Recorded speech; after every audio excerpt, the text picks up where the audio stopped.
नमस्कार. हळद रुसली कुंकू हसलं मालिकेच्या भागामध्ये आपण आज पाहत आहोत. बाजबाई काही साड्या ड्रायक्लिंगला देण्यासाठी काढू लागलेली असते आणि त्या साड्यांच्या सगळ्यात शेवटी एक साडी असते. त्या साडीबरोबर तिचा काहीतरी जुना असा इतिहास आहे. त्या साडीला पाहिल्यावर आपल्याला बाजबाई इमोशनल झालेली पाहायला मिळेल आणि मग त्या साडीला ती उराशी कवटाळत तिच्या त्या जुन्या गोष्टी आठवू लागते. अगदी त्या आठवत असताना तिच्या डोळ्यात पाणीही येऊ लागलेलं असतं. त्या आठवणीला ओराशी बाळगत आपले जुने दिवस आठवते, ज्या दिवशी ती ह्या घरामध्ये सवाशीण बनून आली होती, त्या घराची सून बनून आली होती. किती स्वप्न, किती आशा, काय काय पाहिलं होतं. आता मात्र आपण आपल्या चुकीमुळे सगळं काही गमावले ह्या गोष्टीची जाणीव तिला होते. ती उराशी ते बाळगून रडत असतानाच तितक्यातच तिथे आपली कृष्णा आलेली असते. कृष्णाला पाहून स्वतःचं दुःख ती लपवू लागते.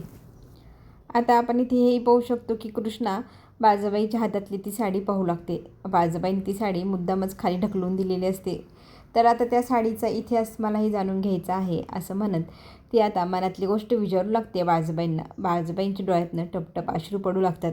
अगदी इमोशनल होऊन त्या म्हणू लागतात की काही नाही, जुन्या आठवणी त्या आठवणीतच राहतील आता. तर आता इथे मला सांगा ना, असा हट्ट आता आपली कृष्णा करते. मग कृष्णाच्या एवढ्या हट्टापुढे बाळजाबाई हट्ट एकच सांगू लागते की हा शालू माझ्या लग्नाचा आहे.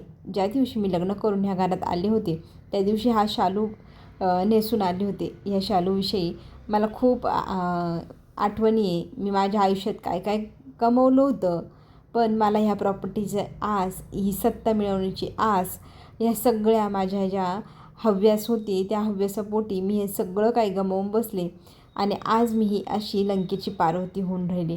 आज माझ्याकडे माझा मुलगा आहे, सून आहे, घर आहे, सगळं आहे, पण माझं सौभाग्य नाही. या गोष्टीची खंत मला वाटते. आपण काय काय गमावले ह्या गोष्टी आठवताना बाजबाई त्या सगळ्या बोलून दाखवत असते. आजवर सगळं काही तिने हे सगळं साम्राज्य उभं केलं, हट्टाने केलं आणि आज आपण सगळं काही गमावले. कशासाठी केलं होतं? एवढी 26 वर्ष आयुष्यातली कशासाठी घालवली? तर फक्त सत्ता मिळवण्यासाठी. आपल्यासमोर जे प्रेम होतं त्या प्रेमाला ओळखू शकलेली नाही. फक्त पैसा, पैशाची हव्यास ह्या सगळ्या गोष्टीवर भारी पडली. आज मात्र मला काहीही नको, मला माझं कुटुंब हवं आहे, ते माझ्यापासून मीच माझ्या चुकीमुळे दुरवून टाकले. अशी ही माझी अवस्था होऊन बसली गं. माझं मन मोकळं करण्यासाठी मला कुठे जागाही राहिलेली नाही. कुणाकडे माझं मन मोकळं करू? कोण माझ्यावर विश्वास ठेवल की मी चांगलं आणि चांगल्या मनाने हे सगळं केलं होतं. मात्र आपल्याला हेही पाहायला मिळेल की बाळजाबाई तिच्या मनातली गोष्ट इथे कृष्णाला सांगत असताना त्या सगळ्या गोष्टी आठवून आठवून सांगू लागते. तिला तिच्या नवऱ्यासोबत घालवलेला वेळ, मुलासोबत घालवलेला वेळ, सगळं काय आठवत असतं. ते बोलतानाही ती एकदम इमोशनल झालेली असते. तिची आता सहानुभूती इथे करत आपली बाळजाबाईला कृष्णा म्हणू लागते की गेलेलं सगळं काही तुम्हाला मिळवून द्यायची मी तुम्हाला चांगलीच आयडिया देईल. प्लीज तुम्ही असं रडू नका. तुमचं गेलेलं सगळं काही तुम्हाला पुन्हा परत मिळवून देईल. तुमच्या मुलासोबत, तुमच्या नवऱ्यासोबत तुम्ही आयुष्य खूप पुढे चांगले घालवाल, असं मी काहीतरी तुमच्यासाठी करणार आहे. मात्र बाळजाबाई म्हणते कसं शक्य, होणारच नाही. पण इथे कृष्णा इमोशनल झालेले बाळजाबाईला उराशी बाळगत म्हणू लागते की माझ्यावर फक्त विश्वास ठेवा.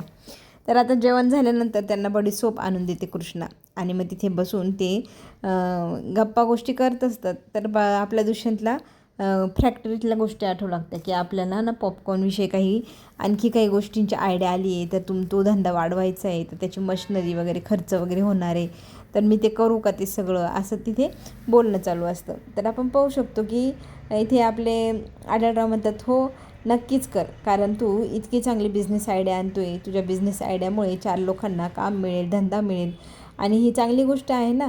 तू प्रगतीच करशील ना ह्या धंद्याची, ह्या घराची, सगळ्यांचीच. मला खूप आवडेल. तू जर असं फॅक्टरीमध्ये नवनवीन शोध लावले, नवनवीन कामगारांना नवीन नवीन रोजगार मिळवून दिला, याने आपल्या समाजाचं कल्याणच होईल ना.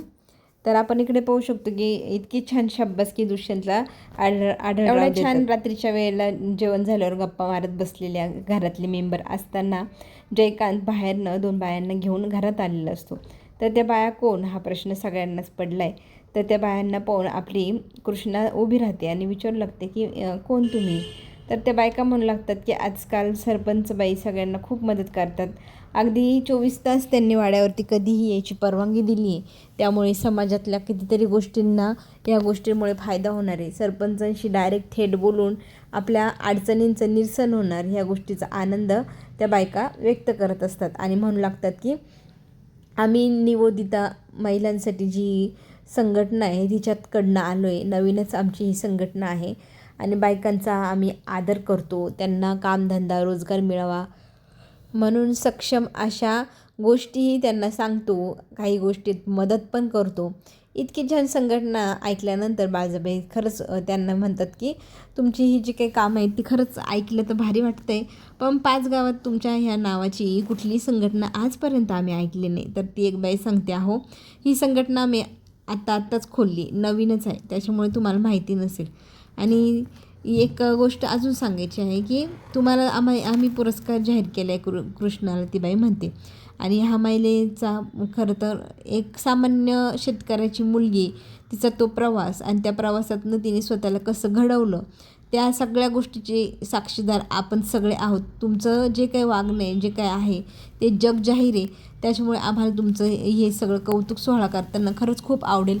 तर तुम्हाला आम्ही पुरस्कार जाहीर केला आहे, तर तो पुरस्कार घेण्यासाठी तरी तुम्ही यावं. त्यातच ती बाई सांगू लागते की पुरस्कार सोहळा दुपारी उद्या आहे, तर उद्या तुम्ही येताना एकटीनेच यावं, कारण तुम्ही तुमच्यासोबत कोणालाही आणू नये.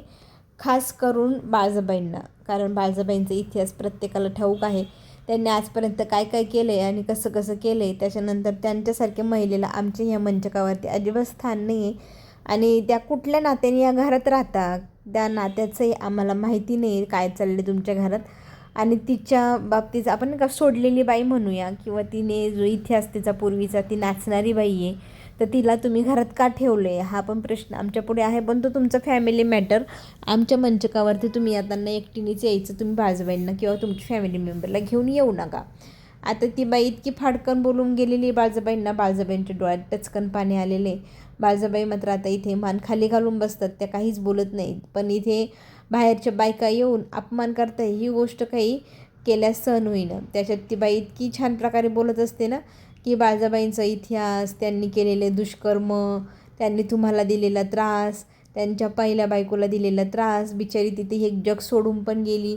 आणि हे सगळं काही वाईट गोष्टी आहे. त्या वाईट गोष्टीचा पुरस्कार सोहळ्यात आमच्या मंचकावरती गालबोट नको लागायला, आमचा कार्यक्रम छान पार पाडावा म्हणून आम्ही तुम्हाला आमंत्रण द्यायला आलो आहे. तुम्ही 5 गावचे सरपंच बाई आहात, तर तुम्ही नक्की या, असं म्हणून बाई आमंत्रण तर देऊ राहिली.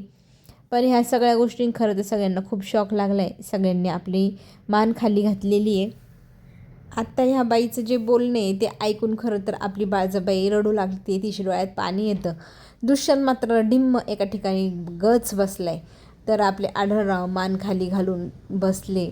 आज त्यांना कुणालाही एक शब्दही बोलता आलेला नाही. समोरची व्यक्ती जे बोलते ते सत्य आहे, त्याच्यामुळे सत्य नाकारता येत नाही. सत्य कितीही कडू असलं, विषाहून विष कठीण, तरी पण ते ग्रहण करणंच आहे. तर इथे तो विषाचा घोट जसा प्यावा तसा हा जो सत्याचा घोट आहे तो सगळ्यांनी गिळला आहे. मात्र आता हे जे काही सत्य आहे ते आपल्या काही कृष्णाला पचेना. सत्य ऐकल्यावरती रक्त खवळावं तसं बाईचं रक्त खवळले. त्या बाईंना ती एकदम प्रामाणिकपणे सांगते की तुम्ही जो काही स्त्रीशक्तीचा तुम्ही जो घाट घातला आहे किंवा पुरस्कार देत आहे, तर एका स्त्रीचं मन पण तुम्ही ओळखायला हवं होतं. एका स्त्रीविषयी दुसरी स्त्री अशी कशी बोलू शकते? तिचा भूतकाळ भविष्यकाळ दिसतोय, तिचं वर्तमान दिसत नाही, तिचं वागणं दिसत नाही, ती स्वतःला बदलण्यासाठी काय काय करते ते तुम्हाला तुमच्या नजरेला दिसलं नाही.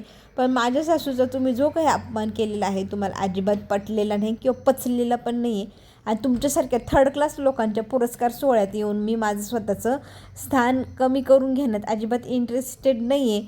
मला नाही वाटत मी तुमच्या कार्यक्रमाला येऊ शकते, असं म्हणत इथे कृष्णाने त्या बायांना चांगलं झापायला सुरुवात केलेली असते. तर इथे बाळजाबाई तिला थांबवतोय म्हणू लागते की बाळा तू त्यांच्या पुरस्कार सोहळ्यात नक्की जा, वाटलं तर मी नाही येणार, बाकी कुणाला काही तू म्हणू पण नको. पण इथे मात्र कृष्णा म्हणते की प्रश्न तुम्हाला बोलण्याचा नाही आहे. एक स्त्री असून दुसऱ्या स्त्रीबद्दल असं बोलताना ह्या बायकांना कसंच काही वाटलं नाही. कशाला त्यांनी एवढे शब्द बोलावेत? त्यांचं काम होतं पुरस्कार सोहळ्याला या म्हणून आमंत्रण करण्याचं, पुढे माझं काम होतं मी जाणं किंवा नाही जाणं. माझ्या आणि त्यांनी आपल्याच घरात येऊन तुमचा अपमान करणं हे मला पटलेलं नाही आहे. पण बाळजाबाई तिला म्हणते की त्या जरी जे काही बोलले असतील त्यात आता सत्य आहे, ते बदलू शकत नाही आणि सत्य हे कटू असलं तरी आपल्याला ते ग्रहण करणं भाग आहे. पण आता आपली कृष्ण हे ग्रहण वगैरे करायला रिकामी बसलेली नाही. कुणाचा सल्लाही तिला घ्यायचं नाही. तिला तिचं मन सांगते की माझी आई, माझी सासू ही माझी आई आहे आणि माझ्या सासूला, माझ्या आईला जर कोणी काय म्हणालं तर ते मी सहन करणार नाही, खपून घेणार नाही. तर आता तुम्ही इथं तुमचं थोबाड घ्यायचं, वर करत नीट ताणत निघायचं, असं इथे कृष्णा त्यांना धडधडीत शब्द सांगते. सगळ्यांच्या चेहऱ्यावरती मात्र सुतक पडावं तसं आता सुतक पडलेलं आहे. कोणीही खुश नाही, सगळ्यांचं मन दुखावलं गेलेलं आहे. पण ह्या सगळ्या गोष्टीत एक गोष्ट मात्र आपल्याला भारी पाहायला मिळणार आहे, ती म्हणजे पूजाची. पूजा मात्र फार खुशी आहे सगळं होत असताना पाहते तेव्हा. खरं तर हे सगळं काही तिने घडवून आणलेलं आहे, कारण ती त्या बायकांना खानाखुणा करून बस झाला आता तुम्ही निघा असं पूजाने हे सगळं कांड केलेलं आहे. हे मात्र कुणाच्या लक्षात आलं नाही, पण आपल्या जयकांतच्या लक्षात आलेले आहे. जयकांत काही कमी पाण्याने नाहलेला नाही, फार हुशार आहे तो, बाळजाबाईंचा शिष्य आहे शेवटी. आणि आता इथे कृष्णाने त्या बायकांना हाकलवून लावलेलं असतं.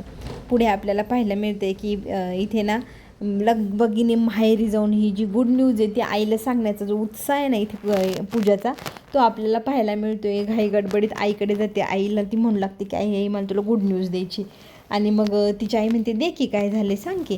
पण घरात ती हळूहळू बोलू लागते. तर तिथे सावित्री म्हणते अगं हळू काय बोलते, जोरात बोल, भक्ती घरातच नाही आहे, काय कांड गेलं ते सांग तू, मला पण ऐकायला फार मज्जा येईल. तर आता इथे पूजा वर्णन करून सांगू लागते की तुला काय सांगू आई, काय काय झालेलं आहे आमच्या घरामध्ये आज. आमच्या घरात बाळजाबाईचा इतका भारी, इतका मस्त अपमान झाला आहे ना, माझं मन असं गारगार हिरव्या निसर्गाचं नाही कसं गारगार वातावरण तसं वाटतंय मला. माझं काळीज इतकं गार झालं एवढा अपमान पाहून बाळजाबाईचा. बाळजाबाई मात्र एक शब्द बोलू शकलेली नाही. घरातल्यांच्या तोंडावरती जणू काही सुतक पडलं आहे, अशा सुतकाच्या वातावरणात ते बसलेले आत्ता पण.